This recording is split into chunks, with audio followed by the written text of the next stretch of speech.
What makes me an unstoppable woman is that I know that I am in the right vehicle and I am heading the right direction. And frankly, that God is for me and not against me.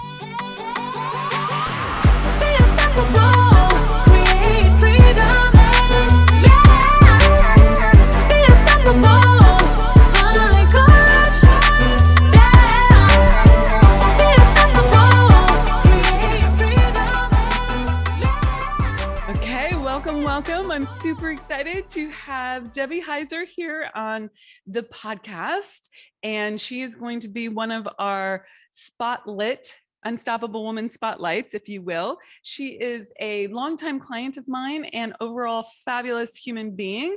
And I'm going to just turn this over to you, Debbie, and let you introduce yourself. The idea behind this podcast is to help people understand what the journey is like going through massive up-leveling in your life and your business. So listen in, and I hope you learn lots from Debbie. I'm going to just be the person feeding questions, and I'm going to let her rock and roll. So Debbie, take it away. Tell everyone who you are and what your world is. Give them some context. Great. Thank you, Amira. I am honored to be here. So thank you for having me as your guest. And as Amira said, my name is Debbie Heiser. I'm the owner of Three Vines Consulting and Leadership Development and the creator of Lead Your Life. And I help entrepreneurs make a lot of money doing what they love. And part of what I help them do is figure out what it is that they love to do.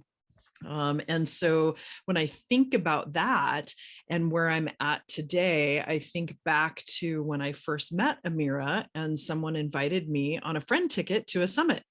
And I went to that summit back in 2018, and I laugh because there's been so much, and I laugh in a good way. There's been so much transformation in my life, from the confidence level that I have to interacting with other high vibrational women to even the clothing that I wear. Although occasionally I'll still have my moments, but hence the stylist is next on the list. But looking at that, I look at that, Amira, and to me, that the result of that speaks volumes, how much faster I am at making decisions, how I step into the fear versus let it take over my life. There's so much. So I am happy to delve into any of that you want me to, but all I know is for anybody listening, if you get nothing else out of this, if you're questioning making an investment in yourself and working with Amira, just stop questioning it and do it. I did not set her up for that, but thank you very much. So let's go back to 2018. Let's start the journey there. Who was that woman that walked in? I mean, I have a crystal clear vision of that woman because I have these snapshots of people at different times. And I remember you at that summit, but how would you describe that woman at that summit? I was broken and I was exhausted.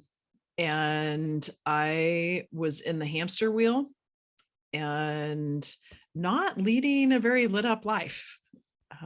I was unhappy. I knew why, but I didn't really want to face why. And so I was at a bottom, and, I look at it and I think, from an intuitive perspective, my friend that invited me to the summit and asked me to come knew I was at that point, and I left as one woman and I came back as another. Yeah, left to come to the summit as one and came back as another. So what was that was 3 years ago. So, you have to transport yourself back. But what was the thing that had you thinking, oh, maybe I should attend this summit? Like, I forget even who your friend was who brought Misty. you. Misty, of course, Misty. Yeah. Okay, great. Yeah. I love that. Why did you say yes what was the thing that the little hook for you for saying yes? Was it just Misty saying, you got to do this? Yeah, Amira, to be really frank, and so I'm thinking other people are in this same boat, although if they're listening, they've heard of you. I had never heard of you. And so when Misty reached out to me, I have full faith and trust in Misty. And she just said to me, we both share a faith base. And she said, I just feel called that you need to attend this with me. And I'd love it if you came. And we got on the airplane, and talked the entire way there and talked about how worn out I was, and I just didn't know what to do next. And then I step into the room and there's all these high vibrational women, and I'm like, wow, I want to be like them. And I remember one in particular person being up on stage, and I said, I want to be like her, I don't want to be her, but I want to be like her and be confident and be fine with my uniqueness and who I was. But I was scared. I was scared to death, Amira. And I struggled with kind of crouching inward and stepping out. And I remember so plainly sitting there. And for those of you who have been around Amira, you know this, but one of the things that I love about you is you say, what do you want? And then it's interesting because when people answer you, there's this chaos energy and it's like, and you're like, whoa, time out. What do you want? And you kind of bring it back down. And I just remember that moment being extremely vulnerable and just saying, I'm tired basically of doing what everybody thinks I should be doing.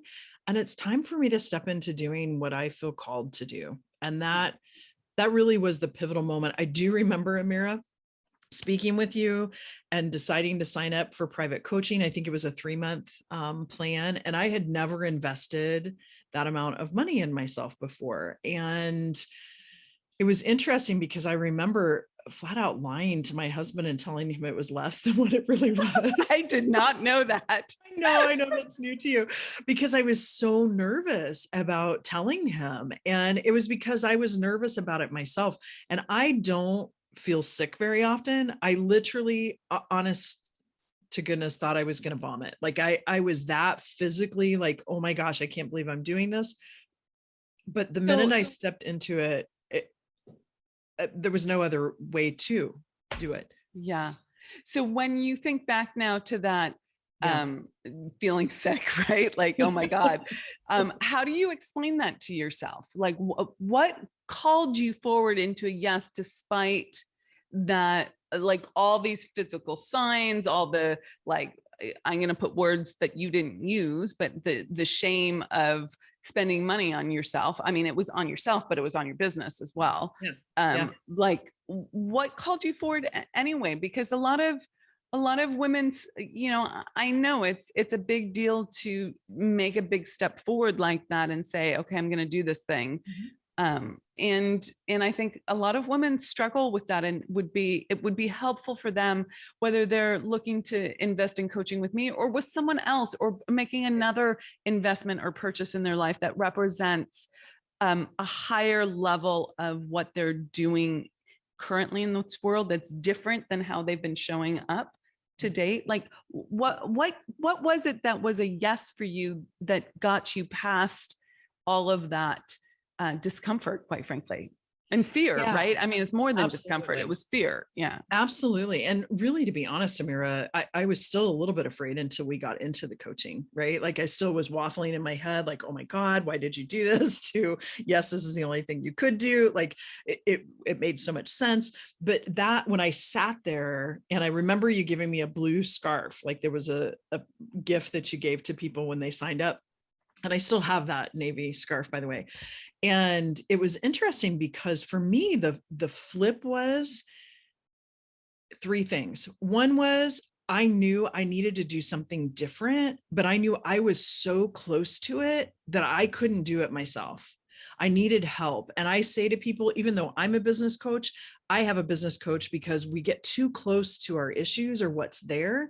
And I needed your perspective. And you had I'm such a brain person that you had this like logic using the universal laws that just made sense to me. And then the other 2, these are subsidiary. That was the main switch. The other 2 subsidiaries were, I saw the women that you had been working with and I was interacting with some of them, and I wanted what they had. They had this peace about them. They had this confidence about them. I mean, it was all these eccentric things that if I felt like if I could gain some of that then my business, my relationships, all of these things that I was looking at doing differently would happen. And then I saw Tess up on the stage, and that's the person that I was like, yeah, she has got her shit together. And I want to be like that. And it was obvious just listening to her speak that transformation. I mean, she did a lot of the work too, but because you got to credit yourself with doing some of the work, but you were the guide, you were the Yoda, right? That like moved her along in that journey. So those were kind of the three things. But the initial one was, I knew, I mean, I was at a low, and I knew that if I didn't do something different, that I was going to continue to shrivel, and I didn't want that. Yeah. So now what's the after story from that? Right? Because the like, look at the way your face lights up, because you're like, yes. Can I share something with you, Debbie? Well, I'm going to, whether you like it or not. So my team, we talk about our clients, like we talk about how they're doing, where they're at in the process, what their needs are, how we can help them. Like, we really care. Like, and we have these conversations behind the scenes. We talk about you guys. Okay. And after the last event that we did, we were having our powwow, and Beth said, Beth, and she said, Debbie's now the queen bee. And I'm like, oh, that's fascinating. Now everyone's going to hate that. That's who knows you. And like, why is Debbie the queen bee? And because you're not at all elitist or like hierarchical or any of that, but you have stepped into this role. What she was reflecting, and maybe I wouldn't use that language myself, okay, but what she was reflecting is that you have self-ownership, that you have started to step into the truth of who you are. And I should let me rephrase that, not just start, but you have stepped into the truth of who you are. The journey continues, and I know that we continue to work together and all of that, but like, the after version is not just palpable to you, and I want you to share your own words, but it's palpable to people who didn't even know you back then. Okay. Wow. Yeah. Thank you. I should share that picture with those leggings. You have to explain that. You have to explain that. Do you remember that picture with you and I together when I was in the summit at 2018, and I had like this tunic on with these like wild, crazy leggings and these like grandma shoes. And I'm just like, oh my gosh, to me, that's my transformation photo, right? Like the before and after. Yeah. And so thank you for sharing that. I feel like I have stepped in, and, one of the things, Amira, and no, she hasn't set me up to say these things, but when I look at this and I look at the journey, I did some private coaching with you. I did, at the time you offered a boot camp, I did the boot camp. And then to me, that was a level up, and then it was leveling up again. And I got creative about being able to do some of the work that I've done with you, and doing the Spirit of Wealth the first year, which was super transformational. And I say this to people all the time. It's the first place that I've been that I could be in a group of 20 plus women that supported each other. And I never felt judged. I never felt like they were questioning my judgment on things. If I asked them to question my judgment, they would, but it became a really good practice in asking for what I wanted from them, as well as them supporting me. And that has been super transformational. And I think too, honestly, doing the Spirit of Wealth and then either continuing to do private coaching with you or do an immersion, like, to me, those complement so well. And as you well know, we've been doing an immersion, and speaking with you every day has continued to up level even further and further. And so I'm really looking forward to Paris and doing some additional work with you in a different, it's, when I say same work, it's not the same. It's so different. Every summit, I come away with something different, but it's got a little bit different twist as far as being in that receiving and surrender mode. So absolutely. I love that. So let's talk about, like, one of the things that you really claimed at that first summit and then have actively pursued. And this is Debbie's own languaging. This is not anything she got from me, was taking off the mask. So can you share about what that meant for you, and then how, like, walking this path and using the universal laws and doing the inner work and matching it to the outer work in your business has, like, shifted that experience for you? Because I think that's a big one for women. Yeah, thank you. At the time when I said I wanted to step out from behind the mask, it's not that I didn't feel authentic. I felt like I was authentically who I was, but what I started to understand was that I was being authentically who I was based on what I thought everybody else thought I should be. And that was an awareness that came at that summit. I grew up in the Midwest, nothing against the Midwest. I love the Midwest, but there's this, you get married, you have children, you go to school, you get married, just like the same kind of routine. And I didn't want that. I got married, had a child. I'm a grandmother, all of these things. But when I looked at that mask was more about like, I'm ready to step into who I am. And part of that was really, honestly, Amira, figuring out who I was. I had been married. Now, I'm not saying that you were the cause of the divorce. No. I ended up getting divorced. But the reason I did is it is a long-standing, tumultuous relationship. And he and I now are better friends than we were married. So that it's a good thing. But I always felt myself holding myself back. It wasn't, well, he played a role in that too, but I held myself back.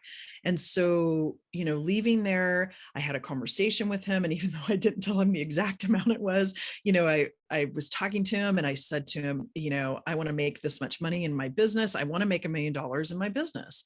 And he was very supportive, but then there started some things that were long-standing. So I looked at that relationship and that was tough. And I would say too, Amira, the biggest piece for me is I really went through some personal transformation that for me in my journey, I felt like I had to work on and deal with first in order to step confidently into my business full time. Now I still had a business. Let's talk about that. Let's talk about what you had to clean up, law of sacrifice, law of personal responsibility, taking 100% responsibility for your outcomes. What did you have to take responsibility for in your life that you were maybe, sweeping under the rug or not dealing with, that set the stage for you to take massive action in your business? Yeah, the law of cause and effect, huge, right?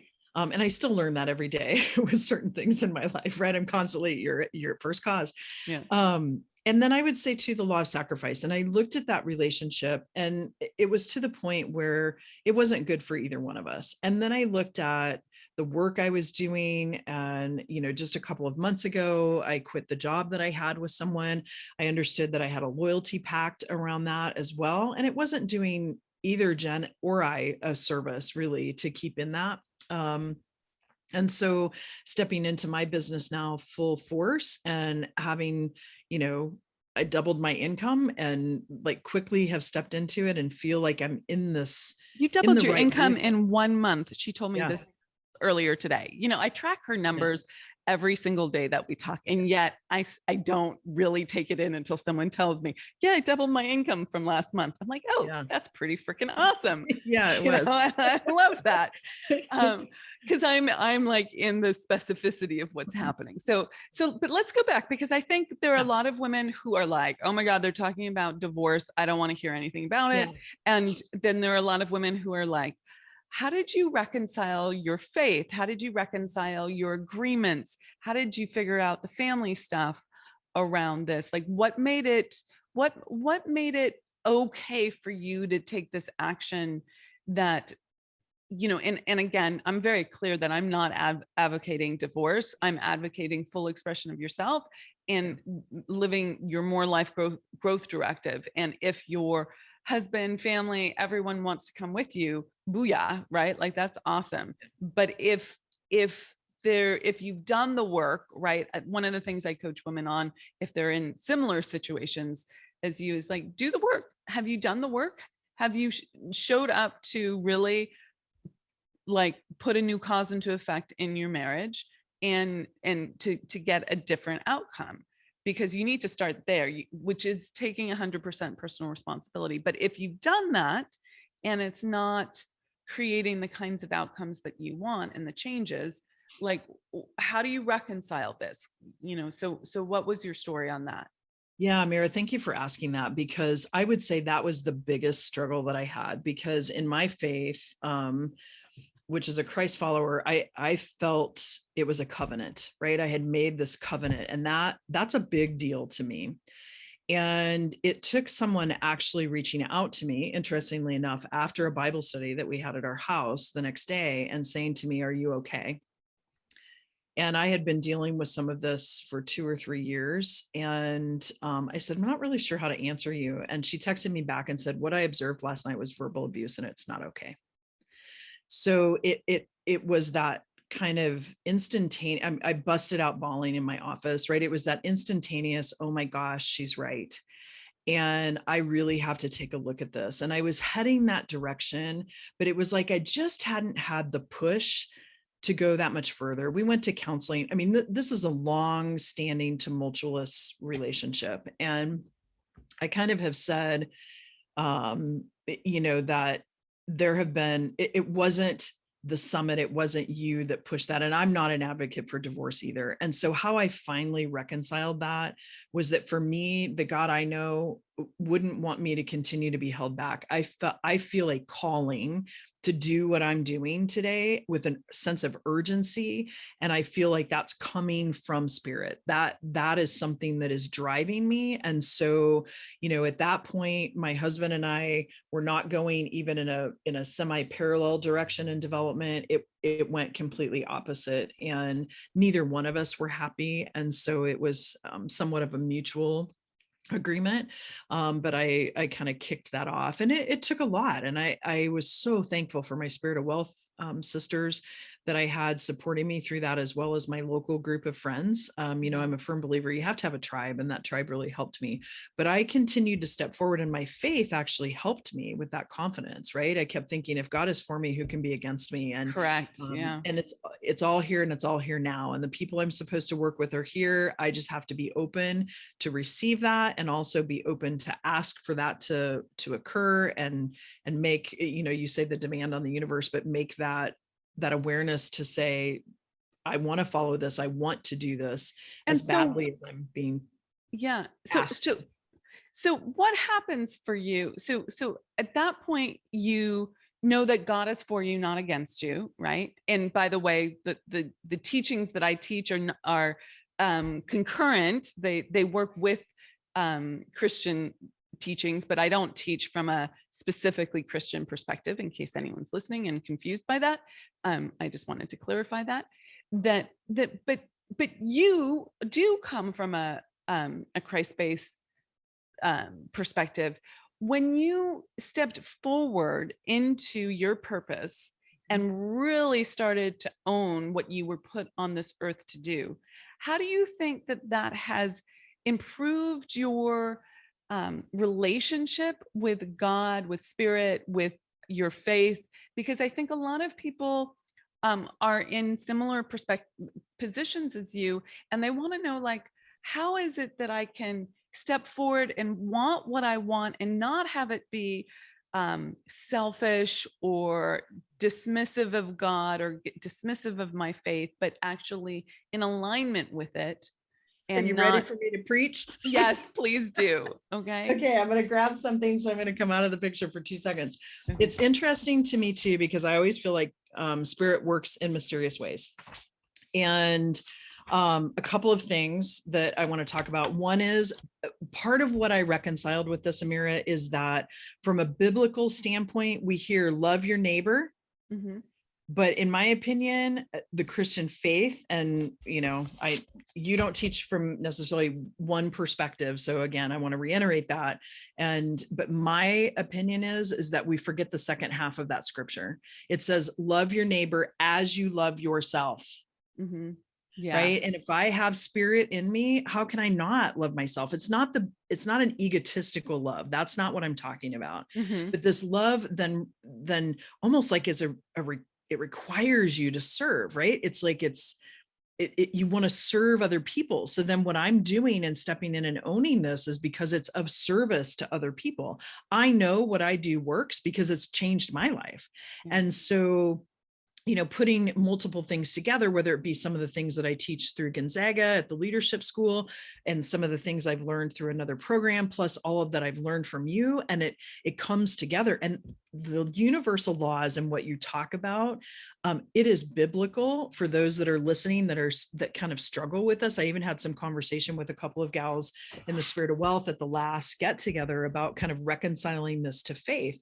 And in my opinion, some of the messages that I've heard through my life is sacrifice yourself, right? Serve others as a sacrifice to yourself. And I believe, and I can't claim this because I wish I could, but Rachel Hollis talks about a vase and how you have this unending supply if you're standing in spirit.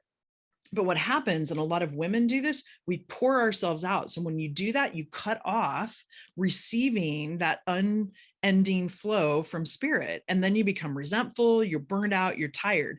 Where if you stand and allow that to continue to fill you, then you overflow into people's lives, which is so much better. And it's interesting. And part of why I grabbed this book is I started a study because I was wanting to get back to studying some with some people. And it's in the book of John. And there are numerous different places that this is referred to. But all of these verses that I was reading talked about abundance, how God wants us to be abundant. And I had to reconcile that because hallelujah, right? Yes, exactly. Because, for so long, my subconscious had heard these messages that, it's not okay to be abundant. And it is okay to be abundant. Yeah, I mean, it is everywhere. It is everywhere. And the preaching that says it's not is a bastardization of the truth. It's not, it's not the truth. It's not, God works through desire. Spirit works through desire. Spirit says, everything's here and here for you now. Yeah. What do you want? When you move towards what you want, you will grow and you will have more. Yeah. It's like, it's never ending, but you have to move forward, which is exactly, just to bring this kind of full circle, is exactly what you did despite the fear, right? You moved forward despite into what you wanted, despite the fear. And then the after vision is that you're able to integrate all this stuff and be a role model for people and do your work in this world. So let's talk about some of that. So what has changed for you in terms of the kind of work that you're doing and how you're showing up in your purpose at a deeper level, if you will? Yeah. And Amira, I would also say too, if anybody's interested and wants to hear some of the verses that I talk about that go through abundance, feel free to, however, ping somewhere, and I'd be happy to share those. But when I think about the work that I've stepped into, I feel to the depth of my soul that I'm a healer. I'm a teacher and I'm a healer. And I do that by teaching, by connecting people, and by helping people understand and kind of let go of the chains that bind them from the messages that we've grown up with, from the messages that potentially our subconscious brain has received and created a belief that is true to us until we see it otherwise.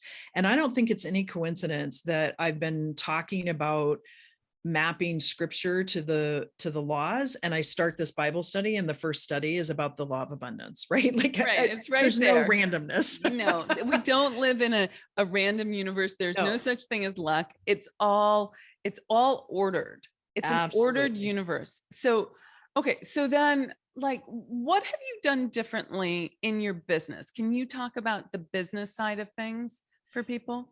Yeah, actually, a big thing that I did was I did quit my paycheck job that I had, which allowed me to step in fully. And it was when I say it's a relief, if Jen's listening to this, it's not the same relief of like, oh my gosh, I have to get away from that. But this relief of feeling like I was finally able to step in fully to what I was called to do.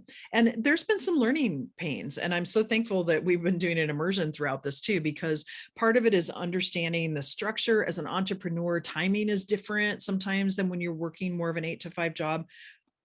And part of what I've done is I continue to study and learn, and I continue to look at and look at serving people. Like, how can I serve people and still balance to the numbers, right? Still balance those tactical items. But I've had to make some pretty big shifts. And, it's interesting, as you know, because I'm becoming quicker and quicker at closing. I was just gonna talk about that. I wrote down 3 things, but I'll just do 2 of them. Close the gap on time and time management, which have been like 2 things that we've really worked on. So can you talk to people about like your stuff, if you will, around time and how that's I'm sort of like doing the underhanded pitch and feeding you here a little bit, but like, I'm just going to frame it up. So the frame is that Debbie would always put off for 3 months what can be done tomorrow, right? Like Benjamin Franklin said, you know, don't put off till tomorrow what you can do today, right? So I think I have that little pithy saying correct. And Debbie is like a classic planner. She's very organized. She's got the most amazing like planner that I've ever seen. She shows it to me whenever we meet, like, look, it's all organized. I'm like, wow, that's outrageous. I love that. And everything is planned for like 6 months from now. Okay.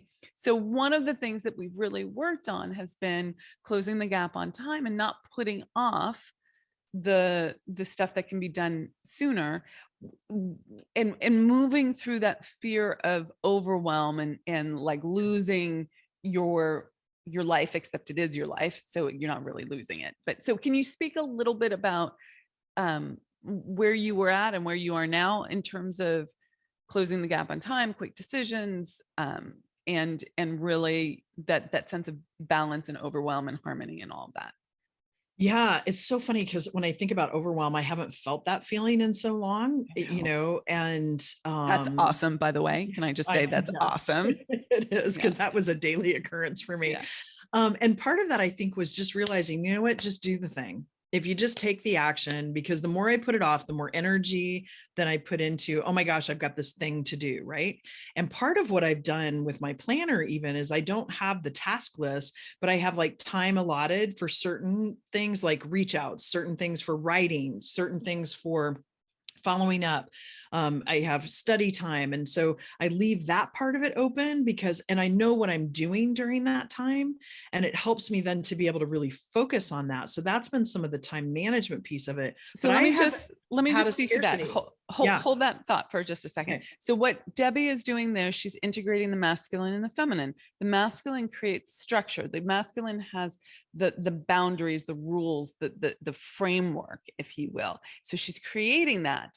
And then she's allowing herself to be in flow, if you will, and in that creative movement, which is the feminine, within the structure of those time blocks, which is like one of the things that women entrepreneurs struggle with. Like, we, generally speaking, not every female entrepreneur, but we generally have a strong feminine side that's been overshadowed by our masculine side. And I have a lot of masculine in me. Like, I like to go and do and get it done. And I am very task oriented, and I love like checking it off the list. Okay.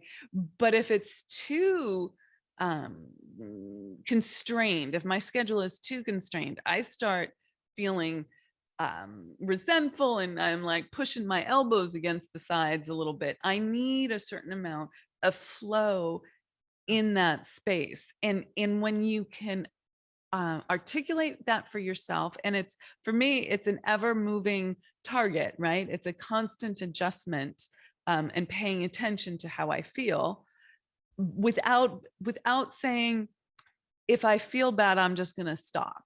Okay. Right. Because that can be a pattern that you create, that when it gets hard, you don't break through the barrier that's in front of you. You do have to do that challenging work sometimes, but having that harmony between the masculine and the feminine really allows you to leverage both sides of yourself. More on that soon, but like, well, and I have to say too, Amira, that thank you for pointing that out, because I hadn't thought about it in that way. And to me too, like, there is so much more freedom and joy that I've had over this last month, feeling this, like, as I've tweaked this and gotten to that point where I do have, like, I think about it as a bridge across a river where I have the handles, but I'm allowed to weave in that bridge, you know, like there's some boundaries there, but it does allow for that flow. And man, talk about having so much more energy and joy and just feeling really good about that. And then kind of starting to get over my scarcity of time. It still kind of rears its head just a little bit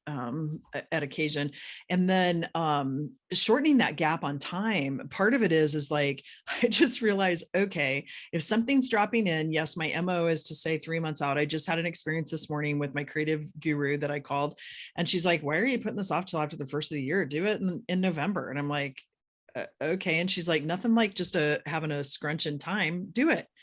And it's like, oh yeah, You're getting it reminder. from all directions now. I am. And so even though I feel like I'm making, here I'm a quick decider, I'm making decisions faster than I ever have. It continues, the universe continues to put that demand on me to just keep moving. And for me, it's become fun, right? To step into that and say, okay, as a challenge, let's go do this. I mean, what's the worst thing that's going to happen? Nobody shows up.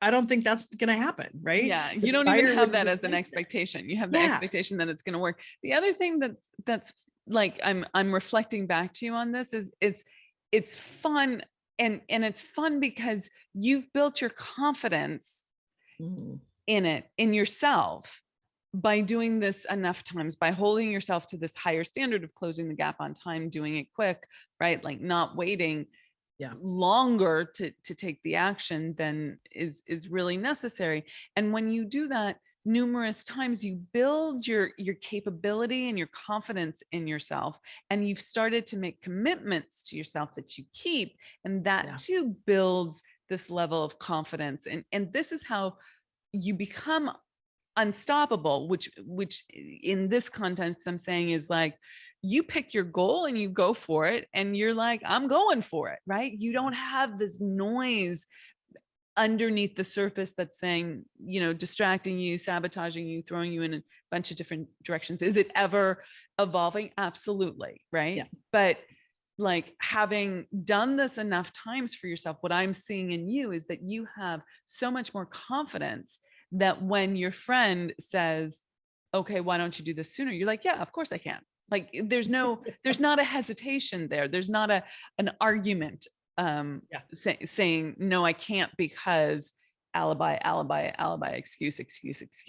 Yeah. Well, and it's interesting that you say that, because part of why I decided I couldn't do it in November was I teach a class at Gonzaga that's an immersion, and your summit is the first weekend, and the second weekend my immersion starts on Sunday. And all of a sudden I'm like, I can be creative. I can start it on Thursday and end on Saturday. Why can't I do that? Where even 3 months ago, I would have been like, oh yeah, we got to wait now until the first of the year.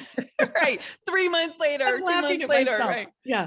Right. Yeah. Isn't that so interesting? Yeah. Like that's a level of awareness jump for you. Okay. Yeah. I teach a lot about these levels of awareness. If you haven't heard me teach on this and you're interested, a little plug to come to the summit. It's going to be amazing. November 5th, 6th, and 7th in Atlanta, and virtual. So we're doing a hybrid event both ways. Come to our website and you'll learn all about it. Okay. Sign up on my friend link so I can beat Devin. Okay. So that's funny. I love that. I'm going to have to tell Devin that. That's an inside joke, you guys. Just let that one pass. So this is about the levels of awareness. Now you're at a higher level of awareness, and levels of awareness are not about value judgments, you guys. I just want you guys to know, because sometimes when we think of levels, we go into hierarchy, and with hierarchy comes some sort of better or worse value judgment. It's only about what perspective you're holding on what you're seeing in this world. And she's raised her level of awareness, so now she can see that she doesn't have to behave in this stalling out way, but she can do something faster and quicker. And when I say I'll help you achieve your goals faster than you ever thought possible, this is part of it. This idea of, let's not put things off. Let's make a decision now to do the thing, your next best thing, your next right step. What is that? Let's do that now, not someday. Yeah. And too, Amira, one of the things that I find is with you helping to close the gap and helping coach people to do that, I can only speak for myself, but what I find is it gets easier and easier as I continue to do it. And I become happier and happier. And there's this joy, right? It's not just happiness, but this joy that happens. Yeah. Because I'm not stressed out thinking about, oh God, I need to go do this thing, right? Or, oh my goodness, I've got this left to do and I put it off. And I'm even getting to the point, a friend reached out to me on Facebook and said, hey, would you speak at my college level Bible study thing that I do with all these people from across the US. And I'm like, sure. And I picked up the phone and called her right after I saw it. She's like, wow, that was quick. And I'm like, well, like, why not? let's do it. Cause I don't want to have to go back and follow up on something now. Let's just do it.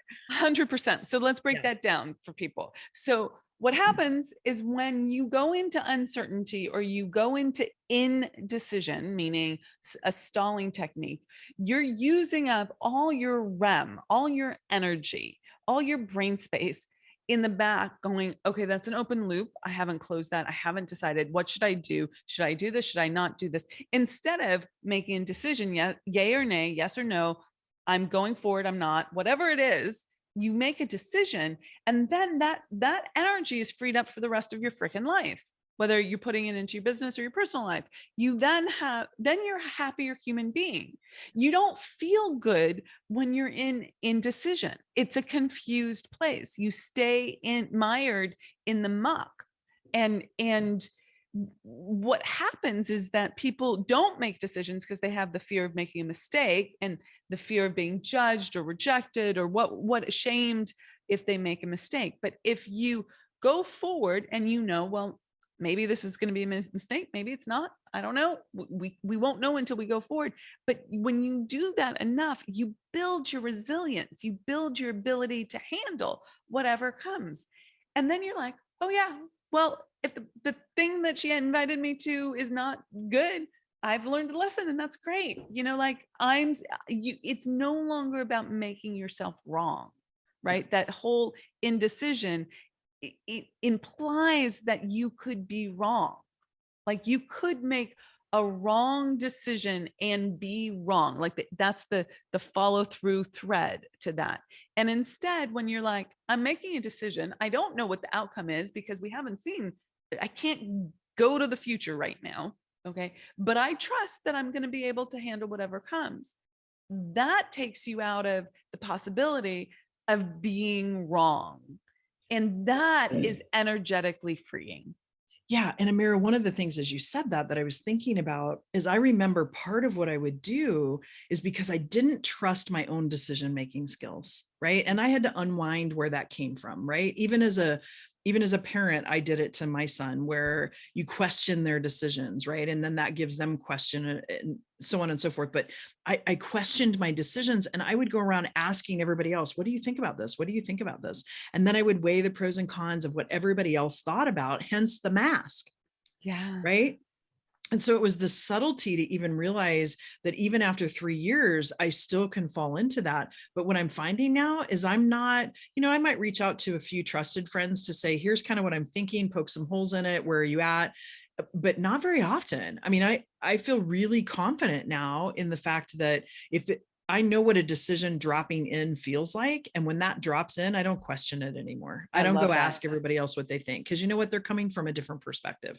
They didn't get the hit from spirit to do that. So yeah. Totally.